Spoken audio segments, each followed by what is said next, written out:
Oh, glória, glória a Deus. Aleluia, amém? Para quem não conhece ainda, né? Pode pôr ali uma água para ele. É o irmão Marlon, né? O diácono Marlon. Ele já esteve aqui, já fez uma reunião. Talvez tenha alguém que não estivesse aqui no dia, né? Deixa eu baixar aqui um pouco aqui. Tá dando microfonia. Amém? Então, tem uma notícia boa, né? A notícia boa é que nós já fechamos o contrato com a imobiliária lá em São Gonçalo e a nova igreja já vai ser aberta lá, tá? Para a glória de Deus. Essa aqui vai permanecer aqui. Eu, missionária, vamos ter que sair em campo, né? Nessa missão, para poder resgatar algumas almas lá. Mas eu estarei aqui também. No meio de semana eu vou estar por aqui. E no dia que eu não tiver, quem vai pregar a palavra é o irmão. Amém? Diga glória a Deus. Amém? Eu tenho ensinado isso aqui para o povo, né? Que nós não devemos buscar o homem, devemos buscar Deus. Amém? Então, não importa, né? Se sou eu, se é ele, o importante é Jesus estar presente aqui neste lugar e estar presente na sua vida. Amém? Em nome do Senhor Jesus Cristo, tá? Seja bem-vindo, irmão. Fique à vontade aí em nome de Jesus, tá? Deixa eu só colocar aqui. Amém. Glória a Deus. Salve a amada igreja, que a paz do Senhor, amém? Amém. Glória a Deus. Com grande alegria, eu venho mais uma vez a essa congregação, o qual eu muito amo já o povo daqui, tanto a liderança quanto vocês. Já considero que nós somos uma família de Deus, né? Opa, minha folha caindo aqui. Gostaria de estar pedindo aos irmãos para estarem abrindo as vossas Bíblias no livro, na Epístola aos Efésios.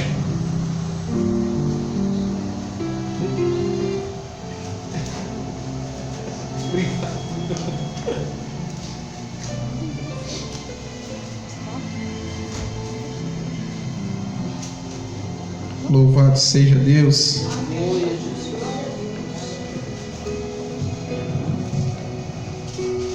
Enquanto os irmãos vão abrindo, eu vou me organizando aqui também.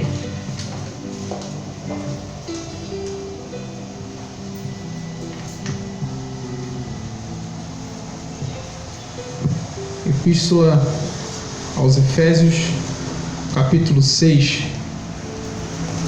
E hoje nós vamos falar sobre um assunto que é muito falado, que é a armadura espiritual dos cristãos.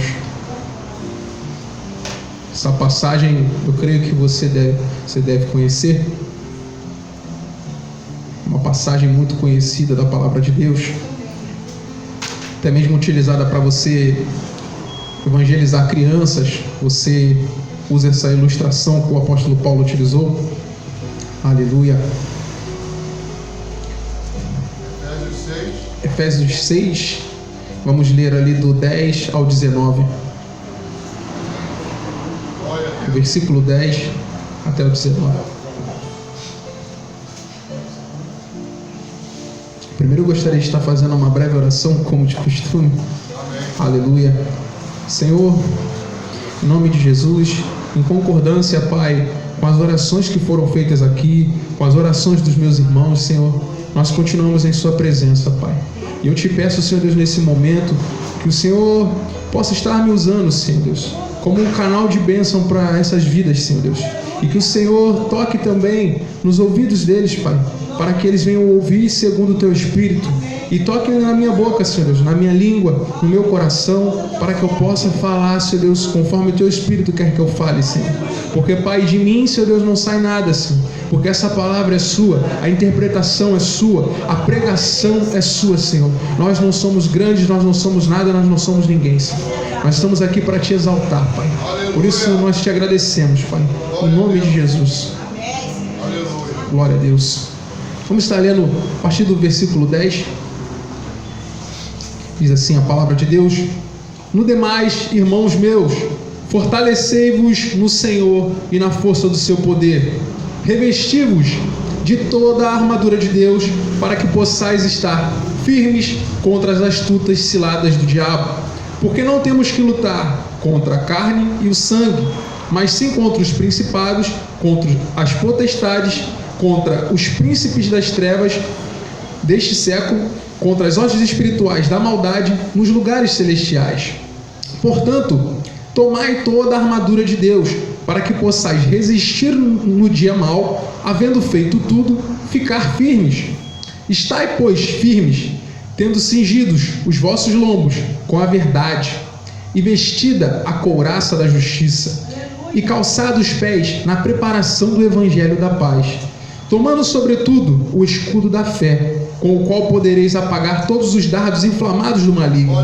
Tomai também o capacete da salvação e a espada do Espírito, que é a palavra de Deus, orando em todo tempo, com toda oração e súplica no Espírito, e vigiando nisto com toda perseverança e súplica por todos os santos, e por mim, para que me seja dada, no abrir da minha boca, a palavra com confiança, para fazer notório o mistério do Evangelho. Somente até aqui. Queridos, o Senhor proporcionou essa palavra para essa manhã. E o contexto dessa palavra é que o apóstolo Paulo, quando ele escreve essa epístola, ele estava preso. Só que ele não estava preso porque ele fez alguma coisa de errado, tipo, ele não roubou, ele não matou. Ele estava preso por causa do Evangelho. Era considerado crime porque ele estava pregando a palavra. E no fim dos tempos nós sabemos que isso também vai acontecer. Nós seremos perseguidos, nós os cristãos. E ele estava preso.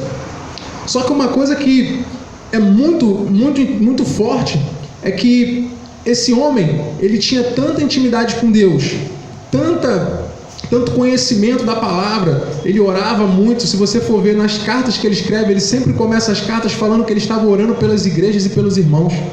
Ele tinha tanta comunhão que mesmo uma prisão não pôde parar esse homem. E você pode ver também na palavra de Deus que isso acontece com Pedro, porque ele vai preso e o Senhor liberta ele. Com Paulo e Silas, você vai ver que eles são presos a primeira vez ali, e o Senhor faz um milagre naquela cadeia e até salva o carcereiro. E o que o Senhor quer dizer com isso é que a palavra de Deus, por mais que viesse alguém aqui e prendesse todos nós, a palavra de Deus ela jamais fica presa. Ela sempre está solta. A palavra de Deus ela vai ser pregada, independente de tentarem incapacitar a gente, independente de prenderem a gente.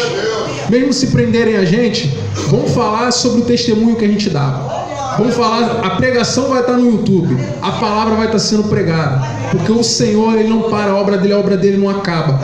E a obra dele, irmãos, não tem idade.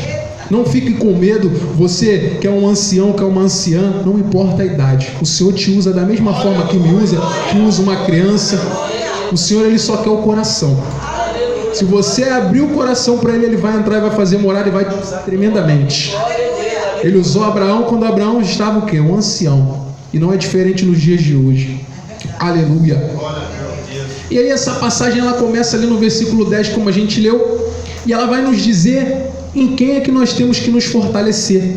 Porque muitas das vezes a gente tem se fortalecido colocando a nossa fé, a nossa força nas coisas erradas. A gente às vezes olha e fala assim, não, eu estou me fortalecendo no meu marido, eu estou me fortalecendo na minha esposa, eu estou me fortalecendo nos meus filhos. Querido, esse tipo de força só pode vir de um lugar, como a palavra está dizendo aqui, fortalecei-vos no Senhor e na força do seu poder. Porque esse combate não é como um combate aqui na terra. Se você aí quiser praticar um esporte, você pode acompanhar aí os lutadores, eles têm que treinar, eles têm que malhar. E aí eles usam o quê? A força do braço. Mas nessa batalha aqui não é a força do nosso braço. Porque quem guerreia por nós? É o nosso Senhor, é o nosso Deus.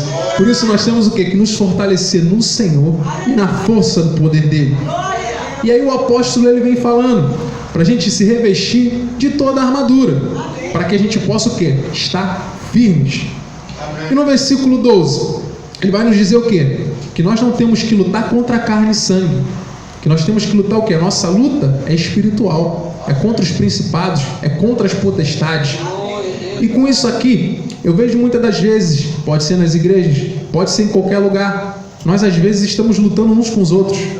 Às vezes a gente está querendo discutir, mas não é aquela discussão sadia de chegar a um conhecimento. É uma discussão de querer provar que a gente sabe mais, de que a gente está certo e o outro está errado. e a gente acaba esquecendo dessa palavra até quando as pessoas vêm nos afligir. Quando alguém chega para você e começa a te perseguir, a primeira coisa que vem na nossa cabeça é o quê? A gente fica contra aquela pessoa. Só que a nossa luta não deve ser contra aquela pessoa. Não é contra a carne nem contra sangue. A nossa luta não é contra os seres humanos.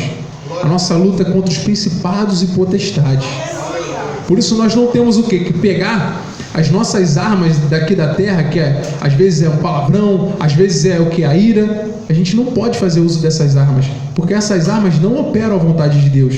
Se eu usar a minha ira, como a própria palavra de Deus diz que a ira humana ela não produz a justiça de Deus. Aleluia. Se eu ficar irado e eu não controlar a minha ira, eu vou pecar. Porque se alguém me perturbar ao ponto de me tirar do sério e eu não conseguir me controlar, eu não passar o controle para Deus, não me firmar em Deus, eu posso tomar a decisão errada e fazer acontecer uma discussão, uma briga. Por isso é muito importante nós guardarmos esse versículo, que eu não tenho que lutar contra ninguém aqui. Eu não tenho que lutar contra o pastor Jorge. O pastor Jorge está no mesmo exército que eu. Nós somos do exército de Cristo. Vocês estão no mesmo exército que eu. Nós temos que fazer o quê? Orar uns pelos outros, nos fortalecer. Sabe por quê? A sua vitória é a minha vitória. Como o pastor falou ontem no monte. Ontem a gente estava conversando lá, contei a ele uma determinada causa e ele ficou feliz com algo que aconteceu na minha vida. Olha como isso é lindo, porque a gente não está aqui para se dividir. Entendeu? A gente tem que ficar feliz. Se um irmão ganhar alguma coisa, fique alegre, vibre com ele. Não fica triste não, porque a sua hora vai chegar também, você também vai ser abençoado. Aleluia. E no versículo 13, ele vai falar especificamente no 11 e no 13. 2 vezes ele vai falar essa parte para a gente tomar toda a armadura. No 11 ele fala, revestivos de toda a armadura. No 13 ele fala, portanto, tomai toda a armadura. Quando a palavra de Deus ela repete muitas coisas, é porque aquilo ali é importante. Entendeu? Vou dar um exemplo, se eu quero que algo aconteça, ou se eu quero que algo fique muito claro, eu tenho que repetir isso às vezes. Como a gente fala, é um ditado popular, né? Que a repetição é a mãe do ensino. Já ouvi muito isso. Então a gente repete. Um exemplo, vamos supor que eu vou chamar o pastor Jorge para almoçar lá em casa, e eu quero muito que ele vá. Então eu vou ficar, pastor Jorge, dia 20 almoço lá em casa. Vai dar um tempo e falar, pastor Jorge, dia 20 almoço, não esquece. Por quê? Aquilo ali é importante para mim. Eu quero muito aquilo. E para o apóstolo, era muito importante ele frisar o quê? Que o povo fizesse uso de toda a armadura, e não só uma parte. Da mesma forma que se você for comprar um hambúrguer, um exemplo, sei lá, ligou ou pediu pelo aplicativo, você comprou um hambúrguer, pediu um x-tudo, um x-tudão daquele bem bonito, completo, com 2, 3 carnes. Aí quando chega na sua casa a entrega, você abre o pacote ali e só tem o pão. Só tem o pão, você fala, mas cadê a carne? Cadê o alface? Cadê o bacon? Cadê tudo que está faltando? É da mesma forma, queridos, nós não podemos fazer uso só de um pedaço dessa armadura. Aleluia. Porque a batalha espiritual, ela é muito intensa, ela é direta. O mundo espiritual ele não para. A gente dorme, mas o mundo espiritual está funcionando, ele está acontecendo as coisas. E a gente não vê com os nossos olhos carnais, mas a gente crê o quê? Que a palavra fala, a gente tem evidências, sonhos, você vê como Deus fala. Então ele frisa muito isso. Nós temos que tomar parte de toda essa armadura. E o Senhor trazia um conhecimento, é uma palavra de conhecimento sobre essas peças. Essa armadura ela é formada por 6 peças. E nós vamos detalhar uma por uma, para que possa estar ajudando os irmãos. Como essa palavra me ajudou muito, entendeu? Eu estudei essa palavra bastante há muito tempo atrás com um livro que eu tenho que é só sobre batalha espiritual, e o autor ele fala muito sobre a armadura e me serviu muito, e eu creio que vai servir para os irmãos também, principalmente no tempo que nós temos vivido, que é um tempo complicado. Então vamos lá. Ele primeiro começa no versículo 14 dizendo que nós temos que estar firmes e cingidos os nossos lombos com a verdade. Em algumas versões vão dizer o cinto da verdade ou cinturão da verdade. E a gente tem que observar o seguinte: apóstolo Paulo preso, tinha os guardas, e ele observa aquele guarda, e ele olha e vê que aquele guarda tinha uma armadura, e o Senhor dá essa ilustração. A ilustração, ela serve o quê? Para facilitar o nosso entendimento. Como um professor, ele usa ali daquelas formas didáticas para entender. Como eu falei aqui do X-Tudo, que foi uma ilustração para vocês entenderem. Então essa armadura é uma ilustração do que o apóstolo Paulo viu naquele guarda. E ele começa com o cinto, porque o cinto, ele era uma peça de muita importância para o soldado, porque ele usava uma túnica. Vocês já viram filmes antigos de Bíblia, de tudo mais, que era aquele pano tipo um vestidão, que todo mundo usava, tanto homem quanto mulheres colocavam um pano enorme. E o que acontecia? Imagina um soldado com uma camisola enorme até aqui. Imagina ele para correr na batalha, ele não ia conseguir. Ele ia tropeçar, ia cair, o inimigo ia ganhar dele fácil. Então o que acontecia? O cinto serviu o quê? Para ajustar. O cinto serviu o quê? Para firmar. E o cinto, ele indica o quê? Prontidão. Geralmente, eu não sei vocês, mas a última coisa que eu faço quando eu vou me vestir é colocar o cinto. Eu firmo ele assim, que eu sou sequinho, então eu preciso de cinto, senão a calça cai. Aí a última coisa que eu faço é colocar o cinto. Isso indica o quê? Eu estou pronto para sair. Coloquei o cinto, estou pronto para ir lá para o pastor Jorge pregar. E aí eu vou. Com aqueles guardas também não era diferente. O cinto era responsável por isso, por dar toda a firmeza e não atrapalhar o quê? Na movimentação dele. Se ele tiver que correr, se ele tiver que rolar. Vocês já viram filme de guerra? Acontece várias coisas. O soldado, ele tem que ter habilidade, só que se ele não tiver com as vestes corretas, ele não vai conseguir ter a mobilidade que ele precisa. E o cinto daquela época, ele era um tipo de couro, provavelmente couro de animal, não sei, couro de urso, pode ser, de leão, algo do tipo. E nessa armadura que é nossa do cristão, você vai ver que o cinto, ele é a verdade. Aleluia. Só que essa verdade dita aqui não é a verdade no sentido da nossa integridade, que nós temos que só falar a verdade. Eu não estou falando que a gente tem que falar mentira, nós temos que falar a verdade sempre. A verdade sempre prevalece. Mas o sentido desse texto é a verdade se referindo à palavra de Deus. Como diz lá em João 8,32: conhecereis a verdade vos libertará. Então, o que tem que te ajustar? É a verdade, é a palavra de Deus. Ela tem que estar ali firme em você, ela que tem que te dar prontidão. Quando você for para essa batalha, é ela que te firma, é ela que te coloca ali na linha, porque a função do cinto é essa: prontidão, firmar, e aí sim você vai estar pronto. E aí vamos para o segundo. O segundo ponto é a couraça da justiça. A couraça da justiça, irmãos, ela era utilizada como se fosse um colete prova de balas dos dias de hoje. Ela era responsável por pegar essa parte aqui, ó. Geralmente pegava perto do pescoço, até ali perto do quadril. E ela cobria todas essas partes para proteger o quê? As partes vitais. Imagina um soldado indo para a guerra sem a couraça. Se vier uma flecha no coração dele, vai atravessar e ele vai morrer. Se ele levasse uma espadada aqui, nessa parte aqui também que nós temos os rins, que nós temos as entranhas, ele também morreria fácil. E a couraça, ela serviu o quê? Para proteger as partes vitais, coração e entranhas. E ela era ali também de material tipo um couro, e também tinha de metal, tipo um couro por dentro, metal e tal por fora, para proteger. E você pode observar que na palavra de Deus, o coração, a palavra coração, ela se refere muito à mente. Quando fala assim, buscar o Senhor de todo o coração, ela está se referindo à sua mente, para você buscar o Senhor de todo o seu entendimento, de toda a sua alma. Você pode ver isso também em Provérbios 4:23, que vai dizer o quê? Que acima de tudo nós temos que guardar o nosso coração, pois dele procedem todas as saídas da vida, ou todas as veredas. E Satanás e os demônios, eles usam muito o quê? A dúvida. Eles te acusam, eles tentam dizer que você não é digno, eles colocam coisas na sua cabeça para fazer o quê? Você fraquejar. E é isso aí, são o quê? São as flechas de Satanás. tentando atingir o quê? A sua mente, o seu coração. Porque se atinge a sua mente, vai te colocar em dúvida, você não vai crer, porque quem tem dúvida não confia e não crê. E aí você vai começar a se desesperar. E aí você perece nessa batalha. Você vai ver o que aconteceu no exemplo de Saul.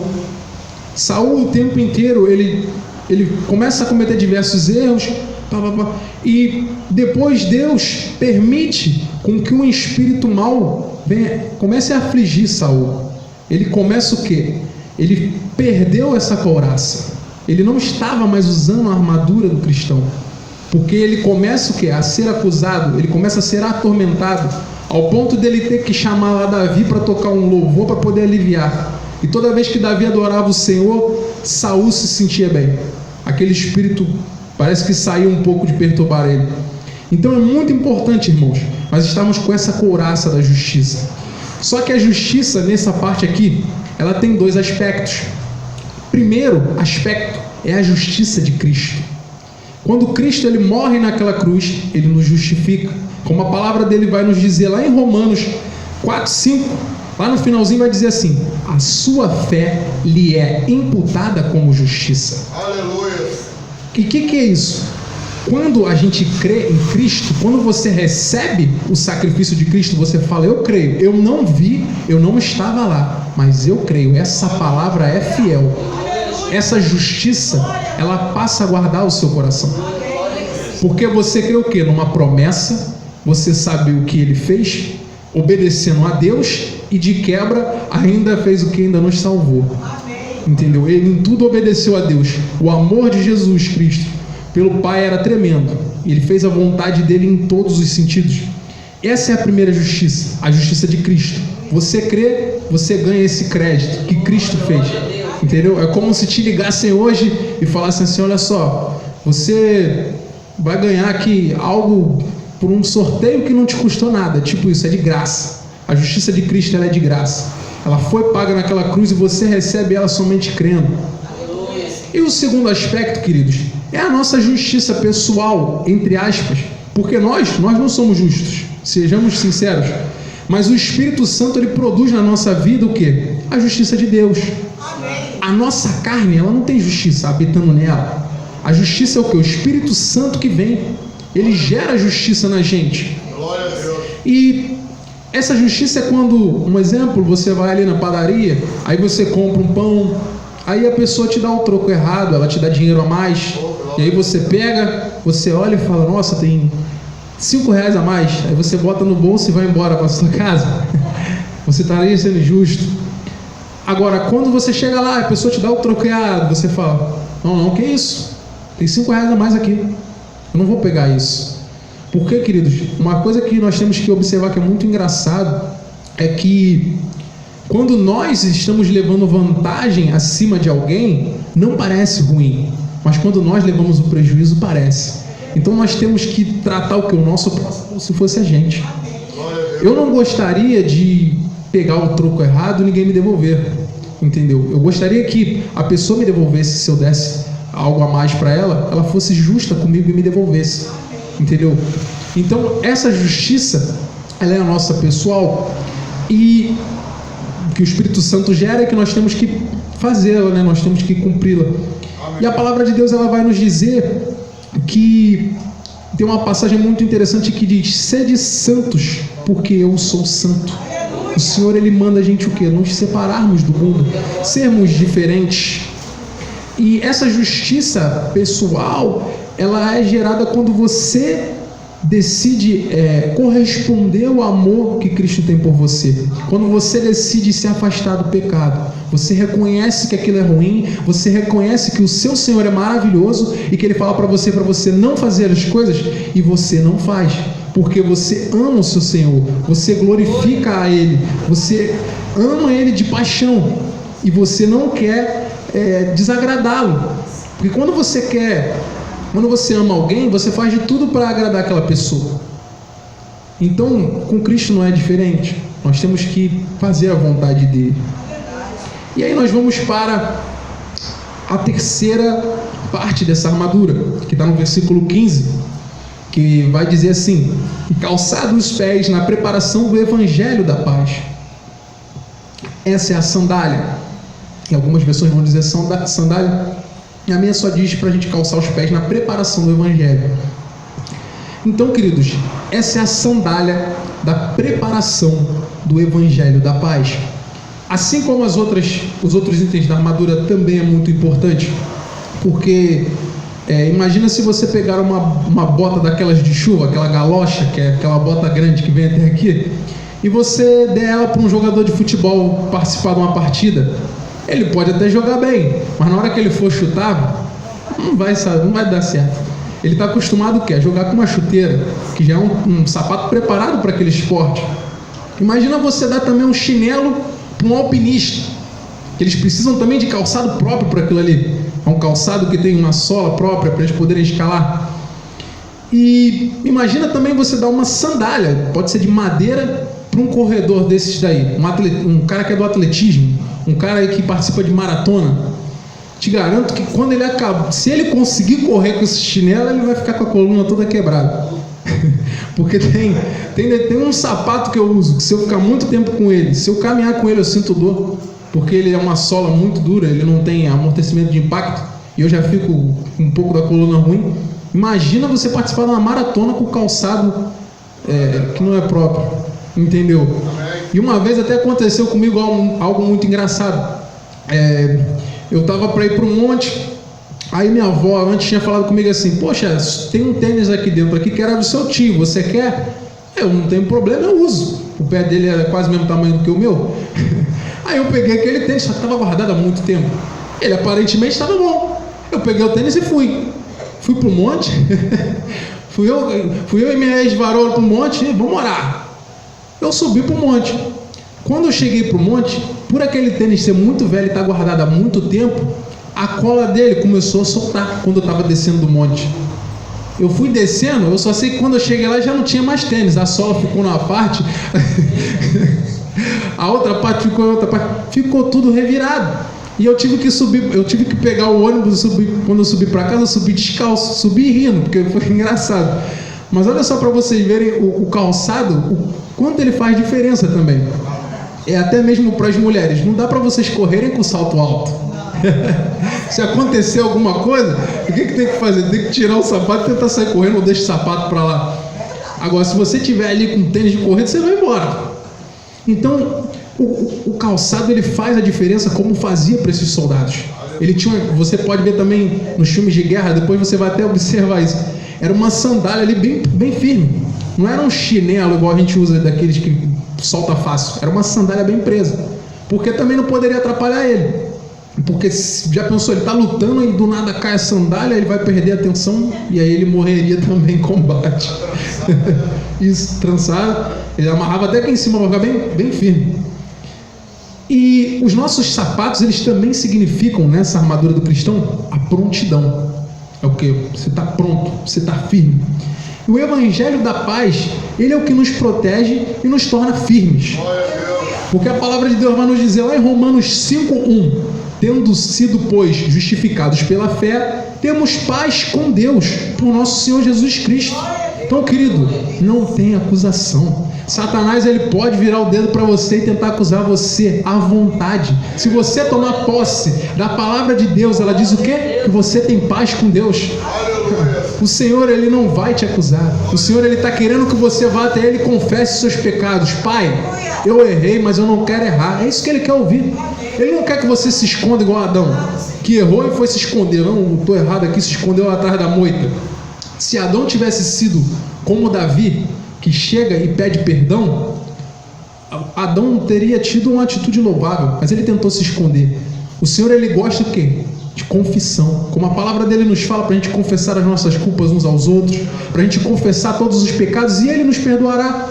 Ele não espera que você seja perfeito. Ele sabe que você, que eu, nós não somos perfeitos. Ele sabe que vai ter determinado momento a gente vai errar. Só que aquilo, eu sempre falo, eu já devo até ter falado isso aqui. Eu falo que o erro, ele precisa ser um buraco na nossa vida. E que é um buraco? Ninguém com a consciência, com cabeça, vai pular dentro de um buraco.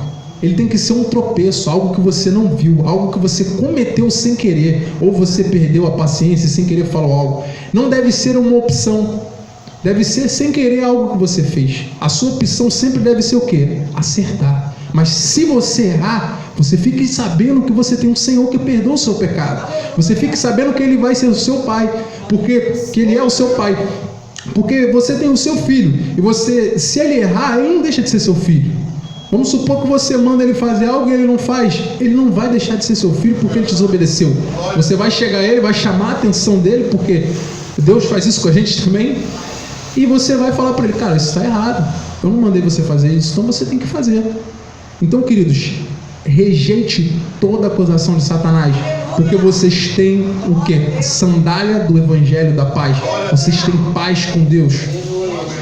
E aí nós vamos para o quarto item, que vem depois da sandália.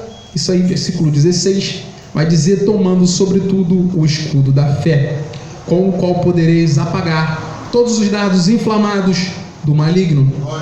Querido, o escudo citado nessa passagem, segundo o livro que eu li, segundo o autor, que são dois pastores, ele dizia o seguinte, que esse escudo aqui citado era um escudo enorme, porque fala de dardos, e não flechas. Porque flechas, um escudo pequeno, dependendo, você consegue defender. Mas ele fala de dardos, o que era tipo como se fosse uma flecha bem maior. Então ele fala que esse escudo tinha cerca de 1,20 m. Ou seja, um soldado, se colocasse esse escudo e se abaixasse, o escudo cobriria a frente dele toda. Então, tipo, veio um dardo, ele se abaixava. Não sei se vocês já viram, eu já vi um filme que ele é até de comédia, baseado em, acho que é um quadrinho que tinha, que é o Asterix e Obelix. Já viu esse filme? Então, os soldados ali, eles têm aquela formação que eles colocam um monte de escudo em cima, que não dá pra você lançar uma flecha e fazer alguma coisa, é impossível. Só no filme que é mentira, que ele chega ali e sai quebrando.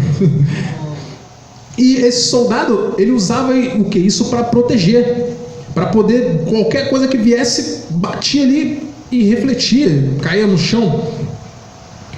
E na nossa vida cristã também não pode ser diferente, porque aqui diz o quê? Que o nosso escudo, ele é a fé. É o que? É você crer. Porque a palavra de Deus diz o quê? Sem fé é impossível agradar a Deus. E quando vem uma flecha de Satanás, ela vem para você de uma forma, um exemplo, falar assim, olha, o seu filho, ele vai para o inferno, um negócio assim. Satanás, ele vem falando um monte de porcaria, ele vem e fala isso, seu filho vai para o inferno. Aí você vai com o seu escudo da fé bem grande, bota na frente e fala assim, ele não vai para o inferno, porque o Senhor já me prometeu que vai salvá-lo. Acabou. O dardo, ele é desfeito. O dardo, ele é desfeito, ele some. Porque você coloca o escudo da fé, você crê na promessa do Senhor. Aleluia. Quando você crê naquilo que Deus falou, você está colocando em ação o escudo da fé. Você se protege com a palavra. Porque Satanás, ele vem, ele lança as acusações, ele lança as coisas, você se protege com a palavra de Deus. E a fé significa confiança. É você confiar no Senhor. Só que para confiarmos é necessário que nós venhamos conhecer, seja a pessoa, como com Deus não é diferente, nós temos que conhecer o nosso Senhor. Nós não vamos confiar se a gente não conhecer, nós não vamos confiar se a gente não ouvir, se a gente não ler a palavra, se a gente não orar, se a gente não buscar a presença dele, entendeu? Não tem como pegar um exemplo, vou dar um exemplo aqui, eu tenho um filho pequeno, um exemplo, não é o caso, eu não tenho ainda, mas vamos supor que eu tenho uma criança de 3 anos, e eu preciso pagar uma conta, só que ela não está quieta. Eu não posso deixar aquela criança com algum estranho ali no banco, porque eu não sei. Vamos supor que eu vou pagar a conta ali, deixo com o estranho, quando eu volto, cadê meu filho? Eu estarei sendo irresponsável. Agora um exemplo, foi lá no banco foi no banco eu e o Gabriel. A gente foi no banco. Pô, conheço o Gabriel há muitos anos. Gabriel, dá uma olhadinha aqui no meu filho. É diferente. Por quê? Eu converso com o Gabriel há muito tempo. Eu falo com o Gabriel há muito tempo. Já chorei com o Gabriel há muito tempo. Já ri com o Gabriel há muito tempo. Então, eu tenho confiança nele. Meu filho pode ficar com ele. Eu conheço a índole dele, conheço o caráter dele. Sei que é um homem de Deus, reto. Então não vai ter problema. E com o Senhor também é assim. Nós não podemos deixar de buscar o Senhor. Você precisa estar buscando o Senhor com a palavra. Você precisa estar lendo, você precisa estar ganhando tempo com Deus, buscando a presença dele. Você nunca vai estar perdendo tempo fazendo isso. Você vai estar somando muito para a sua vida. E aí você vai ter essa confiança. Aí todos os dados eles vão ser todos os dados inflamados eles vão ser apagados pela fé, porque você vai confiar. E gente, o nosso Deus ele é perfeito, ele é poderoso, ele é maravilhoso. Toda vez que você lê a palavra, você vai vendo, cara, como Deus é tremendo. Você vai vendo que em pequenos pontos, caramba, ele cuida, entendeu? Ele protege, ele zela, ele é tremendo. Consola, entendeu? Poxa, ele às vezes dá coisas que a gente nem merece, porque ele é misericordioso. Poxa, ele é misericordioso, ele tem todo o poder, ele tem a onipresença, o nosso Senhor é amoroso. Então cada vez que você buscar o Senhor, mais você vai se aproximar dele, mais você vai confiar nele, e mais fácil você vai conseguir acabar com esses dados inflamados que Satanás tenta lançar na sua vida. Nós vamos para o 5º item, versículo 17, que é o capacete da salvação. E no versículo 17 diz: tomai também o capacete da salvação e a espada do Espírito, que é a palavra de Deus. Primeiro nós vamos falar só do capacete, depois a gente fala em separado da espada. O capacete da salvação, aliás, o capacete do soldado romano, ele também era feito de couro e de metal, e ele tinha a finalidade de proteger a cabeça contra algumas flechas, contra as espadas. E na vida do cristão é a salvação que nos protege. Nós temos a salvação onde? Aqui, ó, bem protegendo a nossa cabeça. Porque, mais uma vez, Satanás ele tenta lançar coisas na sua mente, ele tenta vir com dúvidas, com todas as coisas. Mas você pega a salvação e você crê nela, só que a salvação, ela também exige uma prática sua. Não é só eu chegar um exemplo, eu só criei, mas eu vou continuar fazendo tudo errado, eu vou continuar vivendo uma vida de qualquer jeito. Eu não tomei posse da minha salvação, eu não tomei posse da palavra de Deus que diz que nós somos uma nova criatura. Porque eu vou dar um exemplo: eu aceitei Jesus, continuei bebendo, fumando, xingando, batendo na mulher, espancando os filhos. Eu não sofri mudança nenhuma, eu não criei em coisa nenhuma, eu estou crendo vazio. Agora, quando você toma posse dessa salvação de verdade, você começa a trilhar, você começa a mudar a sua postura, mudar as suas palavras, mudar a sua forma de pensar. Você começa a colocar aquilo em prática, porque nós temos 3 fases na vida do cristão.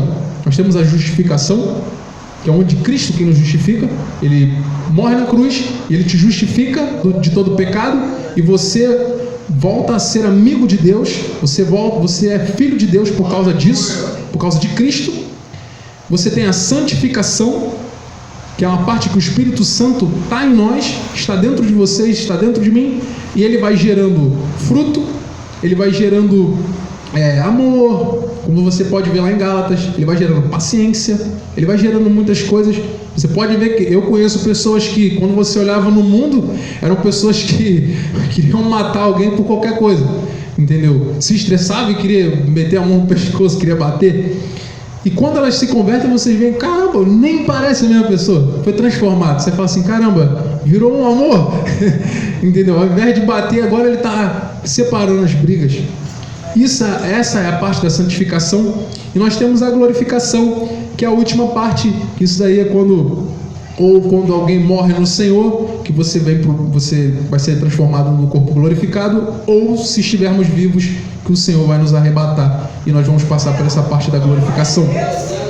O capacete, ele é ligado na parte da santificação, porque exige o quê? A sua colaboração. Porque o Espírito Santo ele vai te tocar, mas você tem que responder. Ele vai falar para você assim, cara, não faz isso. E você tem que falar, Espírito Santo, você está certo, eu não vou fazer. Porque se você somente ouvir a vontade de Deus e você não cumprir, você não vai estar cumprindo a vontade de Deus. Porque se ele falou algo para você fazer e você não faz, você só sabe o certo, mas você não pratica. Aí isso daí, você não vai estar fazendo uso do capacete da salvação. Você tem que tomar posse da salvação e viver da forma que o Senhor quer que você viva. Aleluia. Vamos para o 6º item, para estarmos encerrando, e nós vamos entrar no mesmo versículo. Depois da vírgula vai dizer que há a espada do Espírito, que é a palavra de Deus. Acho que para todo mundo é o melhor item. Acho que foi por isso que o apóstolo Paulo deixou ele por último. Que as crianças ficam doidas quando você fala, caramba, a espada da palavra. Todo mundo gosta da espada. A gente acaba até esquecendo dos outros itens. Você fala assim, não, vai vir, o diabo vai vir com a espada. Algo muito interessante nessa parte aqui específica é que, segundo o estudo que eu fiz, dizia que no grego, eu não entendo grego, não entendo, só sei alguns significados, bem pouco, não entendo, não estudei ainda grego, nem sei se vou estudar, mas dizia que nessa passagem tinham, na verdade no grego se usam, você tem palavras diferentes, mas que para nós elas significam a mesma coisa. É um exemplo, a palavra amor, a gente só fala amor, mas o grego eles usam vários amores diferentes, eles diferenciam os amores. A gente vira e fala assim, um exemplo, amor de mãe, amor de pai, amor de marido, pra gente é tudo amor. A gente só muda o que? O contexto, a gente sabe segundo o contexto. O grego não, ele usava muitas palavras diferentes para, entre aspas, facilitar o entendimento. E a palavra que significa palavra, na Bíblia, nessa parte aqui, eles usavam duas palavras. Logos, que significa palavra, e rema, que significa palavra. Só que em significados ali um pouco diferentes. E o que acontece? O logos, ele é usado como você fala assim, no geral, palavra de Deus, no geral assim. O ser humano vive de toda palavra que procede da boca de Deus. Então eu estou falando que no geral é toda palavra, todas as palavras. Já a rema era tipo algo específico, entendeu? Com essa palavra, era direcionado, era algo mais, entendeu? Mais certo, como uma espada. Porque você não pode, vocês já viram na Olimpíada, aquele lance de esgrima, que são os rapazes que colocam, rapazes e mulheres, eles colocam uma máscara e eles têm uma espada fininha, e aquilo ali é uma habilidade que ele tem que ter, com aquela espada que é tremenda. Então aqui nessa parte, ele está falando o quê? Que precisa o quê? Da palavra rema, a palavra específica. E no soldado, o soldado de Roma ali, o soldado que estava guardando o apóstolo Paulo, essa espada, relatava o livro que ela era uma espada curta. Ela não era uma espada grande como a gente imagina. Eu sempre pensei que isso era uma espada enorme. Sempre pensei que era uma espada grande. Só que o livro relata o seguinte, como era uma campanha defensiva, porque ali Paulo estava preso, então aqueles guardas eles somente ficavam ali, eles, entre aspas, não representavam um perigo, entendeu? Então tipo, não era como se eles tivessem que invadir um território inimigo, onde exigiria uma espada maior de combate, entendeu? Essa era uma espada defensiva, então ela era curta, só que ela exigia o quê? Muita habilidade do soldado. Imagina que, não é o caso aqui porque o apóstolo Paulo era um homem de Deus, mas imagina se eles estivessem guardando um cidadão que tentasse soltar ali, tentasse fazer alguma coisa. Então ele tinha que ter o quê? A habilidade necessária para, se precisasse, ele ia ter que matar ali o cara, ou, entendeu? Ferir ele para ele poder parar. Então, a espada do crente, ela é o quê? Ela é a palavra de Deus. Só que é o seguinte, não é a palavra de Deus no geral. Por que não é no geral? Porque não adianta a gente ter um conhecimento, entre aspas, a gente buscar superficialmente. Por quê, queridos? Se nós fizermos o uso errado da palavra, nós não vamos ser eficazes nesse combate. Se nós não tivermos esse conhecimento e buscando a palavra de Deus, Deus dá, entendeu? Você pode orar, você pode pedir ao Senhor, como a palavra de Deus diz lá em Tiago, que Ele vai te dar sabedoria. E é Ele quem te ajuda a interpretar a palavra. Entendeu? Você pode até mesmo pedir ajuda aos irmãos, uma passagem que você não entendeu. E aí a gente vai ajudando um ao outro. Porque a palavra de Deus ela é muito interessante e ela é tão enorme que vai ter coisas que você vai aprender até mesmo com crianças.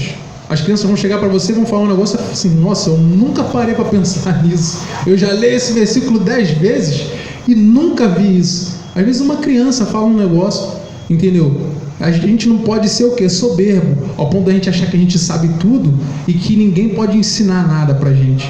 nós sempre podemos aprender, e nós temos sempre que estar prontos a aprender. Porque uma pregação que eu tivesse sentado ali, como eu venho aqui às quintas e às vezes às sextas, eu fico sentado ali, eu aprendo com o pastor Jorge. Ontem, conversando com o pastor Jorge, eu aprendo com o pastor Jorge. Se eu conversar com as irmãs, eu vou aprender com vocês. Vou aprender, seja coisas relacionadas à palavra de Deus, seja algo relacionado à vida, seja uma receita, entendeu? De repente eu posso conversar com uma das irmãs aí que tem uma mão abençoada e faz um bolo gostoso, de repente eu posso sair daqui sabendo fazer também. Então, não é a palavra no sentido geral, é o conhecimento específico das Escrituras. E a palavra de Deus vai nos dizer lá em 2 Timóteo 2,15: procura apresentar-te a Deus aprovado, como um obreiro que não tem de que se envergonhar e que maneja o quê? Bem a palavra da verdade. Queridos, manejar bem a palavra da verdade é você saber exatamente o que falar relacionado às coisas de Deus. Um exemplo ontem que aconteceu, eu estava um pouco na internet e eu postei a foto do monte, né? A gente foi ontem no monte com o pastor, a gente tirou foto, eu, o Gabriel e o pastor. Eu postei nas redes sociais, falei, vou postar, é coisa de Deus, então vamos postar. Postei. Aí uma amiga me chamou, ela colocou assim, orou por mim. Aí eu falei assim, orei, o Espírito Santo pede para orar por você. Só que eu não sabia se ela estava bem, se ela estava mal. Aí ela foi e mandou um áudio, ela estava chorando. E ela até falou assim, poxa, eu tô muito mal. Aí eu fiquei sem entender, porque ela sempre brinca, ela é brincalhona, eu nunca tinha visto ela triste. Aí eu, caramba, ela tá triste mesmo. Aí eu fui mandar mensagem pra ela e falei pra ela, cara, o que tá acontecendo e tal. Ela contou um pouco. Aí eu falei, cara, se você precisar conversar, pô, conta comigo, eu tô aqui pra conversar, entendeu? Distrair, sei lá, de repente sai um pouquinho, sei lá, como um sorvete, rir um pouco, pra poder sair um pouco do problema. Aí quando ela começou a falar que ela estava se sentindo muito pesada, eu lembrei da palavra que Deus deu ao pastor Jorge no monte, que foi em Atos.